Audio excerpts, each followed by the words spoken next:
8 janvier 2009, expérience 110, vrac. Lutin violoniste. J'ai récupéré le violon de mon grand-père pour voir ce qu'il contenait. À peine j'ai ouvert l'étui qu'un lutin débordant d'amour en a jailli. Il balançait une telle joie et une telle affection que c'était un plaisir. J'ai compris qu'il était super content que quelqu'un se décide à réutiliser le violon. C'est un peu comme retrouver un vieil ami de la famille, en gros. Pourtant, je ne crois pas avoir connu ce lutin avant, mais il y a un lien très fort avec lui et il m'a reconnu de suite. C'est vrai que mon grand-père me donnait des cours dans sa jeunesse avec son propre violon, et bien qu'à l'époque je ne percevais pas le lutin, lui me connaît forcément. Donc hériter des biens de famille, c'est également hériter des esprits qui ont accompagné nos aïeux. Lui ne parle que de jouer ensemble pour l'instant et nous verrons bien ce que nos échanges donneront. En poursuivant l'inspection énergétique du violon, je suis également tombée sur un hôte bien différent, un fantôme. C'est fréquent également dans les héritages. Il s'est avéré que c'est le fantôme d'un musicien qui n'est pas de ma famille. Il continue d'accompagner le violon pour enseigner à celui qui joue. En fait, il souhaite simplement continuer à enseigner le violon. Apparemment, il était déjà là du temps de mon grand-père et il semble bien qu'il l'ait pas mal aidé. En fait, les gens ne perçoivent pas forcément consciemment les esprits, mais entendent tout inconsciemment, donc ils assimilent les leçons quand même.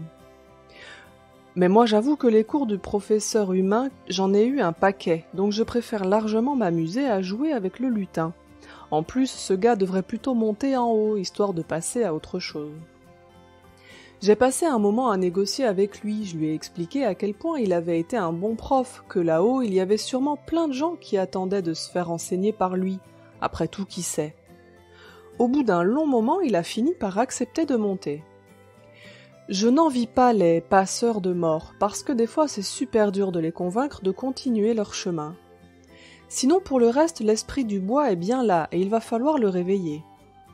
Eh bien, plus qu'à se motiver et au boulot, le lutin, lui, est très motivé en tout cas, et il est prêt à m'enseigner une manière plus fun de jouer. Au conservatoire, c'était trop coincé. Grève des trolls. J'ai toujours eu l'habitude de nettoyer les gens qui m'entouraient inconsciemment, ce qui me provoquait de gros contre-coups. Depuis que ce problème a sauté et que mon corps énergétique a été réparé par l'archange, je peux m'isoler et non plus recevoir tout ce qui vient de l'extérieur sans aucune protection.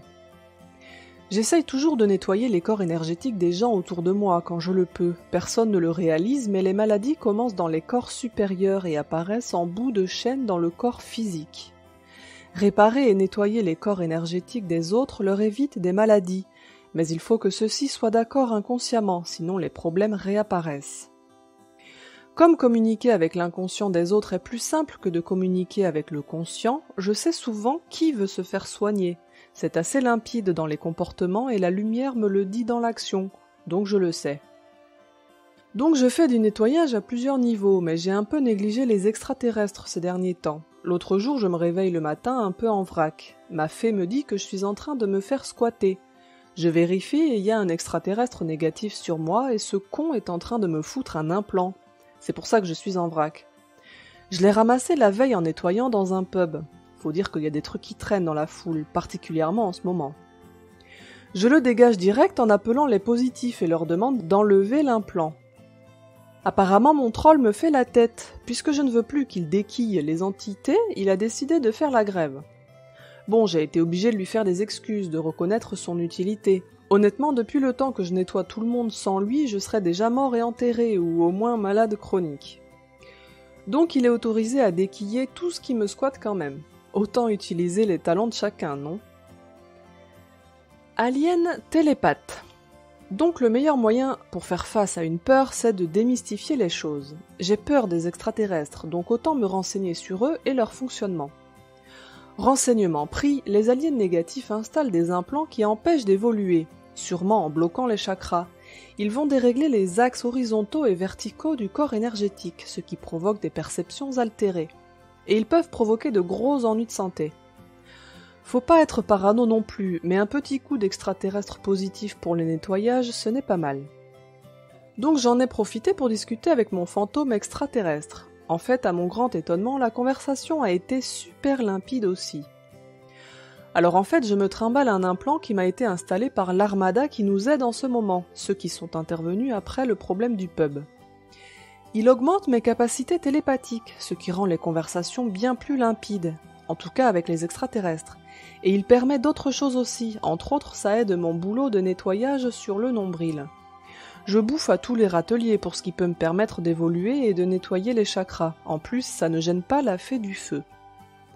C'est pas discret, c'est pas du matos japonais, c'est plutôt du mastoc français. Ça fait un gros bloc sur mon épaule droite, mais on ne va pas se plaindre en plus, non? Et ils ont installé ça sur le corps éthérique.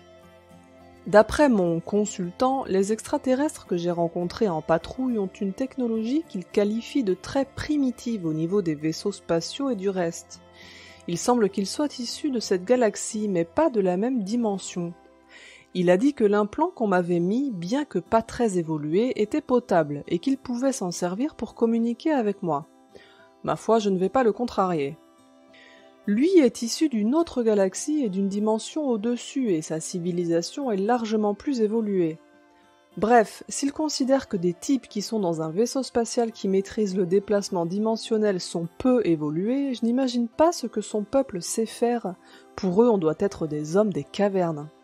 Bon, c'est un peu le bordel tout ça, mais j'avais besoin d'approfondir sur la question.